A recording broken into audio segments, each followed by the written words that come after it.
So I'm with my brother, man, his last day in town, man. I don't know when I'm gonna see him again, not in a bad way, but yeah. How you feeling? Relieved? Yeah. Yeah. So if you guys don't know, he's in the Air Force, and I wanted to, before he left, I wanted to talk to him about something for my viewers. And I've been telling him I was going to actually get this content, because I just want you to give, in my blog, I just want some advice from you, somebody that actually is going through the service. Now, my audience is more so people that want to be entrepreneurs, or people that don't know necessarily what they want to do, but they know they don't want to get a job. Right. Like, I get a lot of DMs from people that don't necessarily want to, like, they're in high school, but their question or their concern to me that they bring up is, I don't want to get a job, so I don't know what I'm gonna do after high school, but I know I don't want a job. And I know you went through trade school, and I was telling them in another video that you went through trade school, but you didn't end up doing your trade. Right. And I just wanted to know, like, what advice would you give to people like that may go the Air Force route? Like, why should they go through the Air Force, or what should they think about? You know what I mean? It don't gotta be a long essay, but like, what would you wish you could tell your younger self? Right. So what I would say is, you coming straight out of high school, unless you have something already going for you, whether that be streaming content, YouTube, something like that, you're a creator. If you're already creating something, that's great. You can start making money off of that right now in high school, honestly. Right. But if you don't have anything that you're already like getting an income off of, you need to, it's baby steps to it. See, a lot of people get out of high school, especially if you don't want a job or whatever, and they jump straight off the deep end. That's good if you have a plan, and even that plan cannot work. It can still take a lot of time. Yeah. But you need something, so you need something to work off. So therefore, trades is a good thing. It's a skill that you acquire, that you can take even after the job. Right. Right. So, and you can end up making money off of that even later down the road. Now, for me, I took the Air Force route because I didn't like trades, and I needed, in the environment that I was in, it wasn't a positive environment, so I needed to kind of get out of there, and the Air Force for me was the escape route. So let me ask you something before, because that was a good point, because I said I don't know why you didn't do the trade. I thought it was because you couldn't find a job that you liked, or like a position or a company that you liked. But just to go a little bit more in depth in that, a lot of people, they think of trade school and they're like, yo, I'm about to get this job after school and be set. But we learned through your situation, It's not always like that. Yeah. For me, with my experience, it was a lot of people who just looked at me as just a kid who was coming out of high school that don't know anything about the trade, and they didn't really value my time as much. So they didn't value teaching me what I needed to know. And then also, it was just my age. Coming straight out of high school, you're 17, 18, right?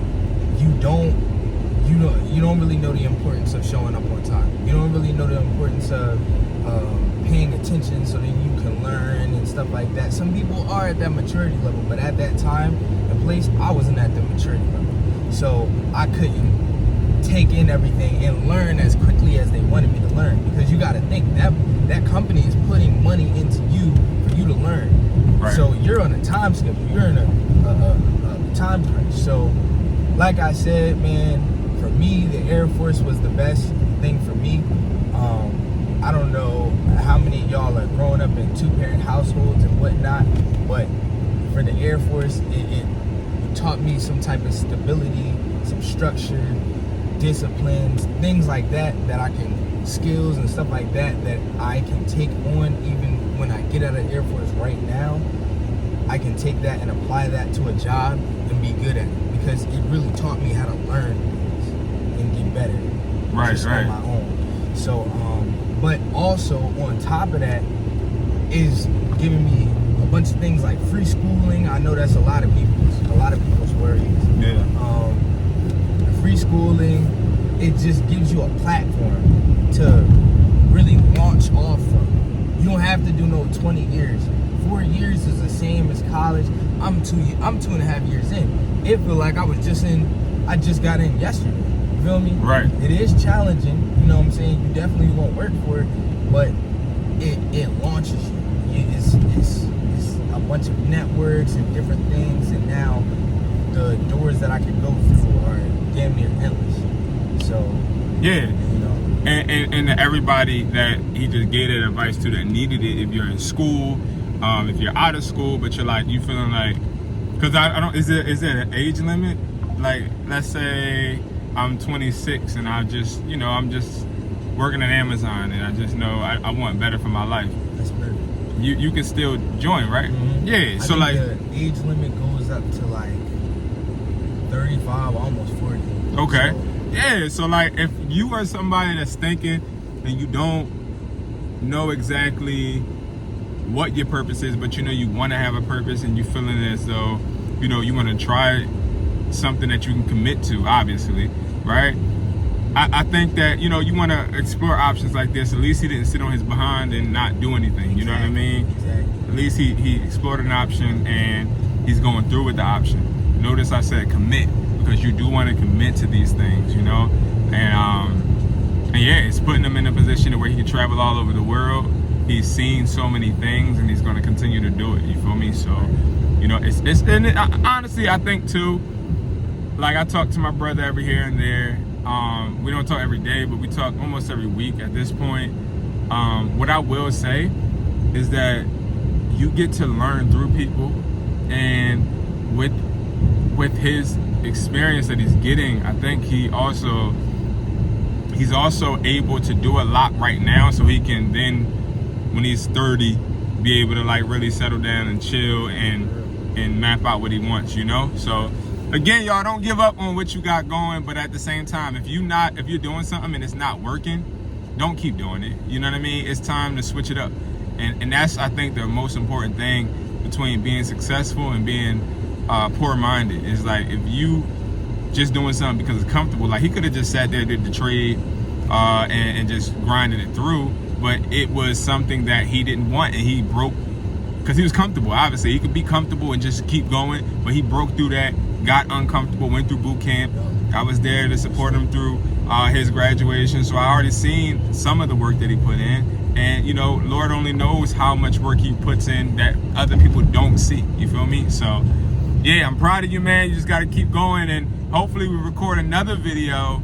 This would be cool, recording another video like 3 years from now, seeing where he's at, and, you know, and just being able to just continue to progress, guys, individually, but also always have a goal and stay an individual. Don't ever let people dictate what your mindset is and control you.